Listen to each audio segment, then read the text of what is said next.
سوال ہوا کہ آپ پہلی آسمانی کتابوں کے بارے میں بھی علم رکھتے ہیں، آپ بتائیں کہ تقویٰ کس چیز کا نام ہے؟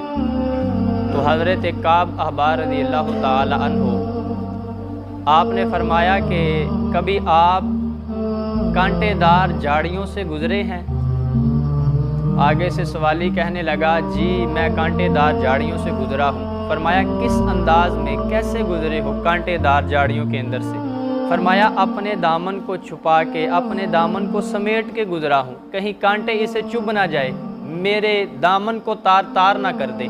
حضرت کعب احبار فرمانے لگے تقویٰ بھی اسی چیز کا نام ہے کہ تم دنیا سے گزر جاؤ اور تمہارے دامن پر کوئی گناہ کا دبا بھی نہ آنے پائے۔ تقویٰ اس چیز کو کہا جاتا ہے۔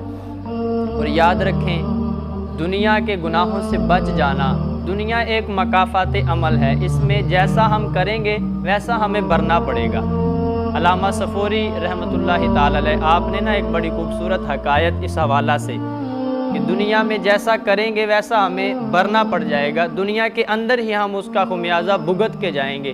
آپ نے ایک حکایت نقل کی، آپ فرماتے ہیں کہ ایک نیک بخت عورت تھی اور اس کے پاس ایک نیک انسان، عبادت گزار انسان روزانہ آیا کرتا تھا اور مسلسل 30 سال سے آ رہا تھا۔ ایک مرتبہ ہوا ایسا کہ اس عبادت گزار شخص نے اس پارسا عورت کا بازو پکڑ لیا۔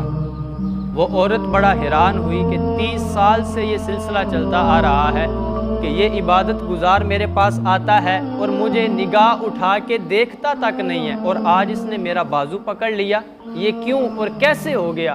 جیسے ہی اس کا خاوند گھر آیا تو اس کا خاوند جب گھر آیا، عورت کہنے لگی آج تم نے کوئی گناہ تو نہیں کیا؟ خاوند کہنے لگا کہ ہاں آج میں نے یہ گناہ کیا ہے کہ میرے پاس ایک عورت آئی تھی اور میں اسے ہاتھ پکڑ کے چوڑیاں چڑھانے لگا تھا، جیسے ہی میں نے اس کا ہاتھ پکڑا میری نظر اس کے چہرے پہ گئی اور مجھے بڑی خوبصورت لگی اور میں نے ضرورت سے زیادہ اس کا ہاتھ دبا کے پکڑا تھا۔ وہ عورت کہنے لگی یاد رکھ آج تیری عورت کے ساتھ بھی یہی ہوا ہے۔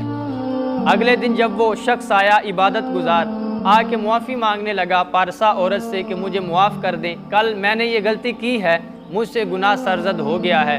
عورت آگے سے کہنے لگی کہ تمہارا کوئی قصور نہیں ہے، سارا کا سارا قصور میرے خاوند کا ہے، اگر وہ کسی کا حیا کرتا تو تم میرا حیا کر جاتے۔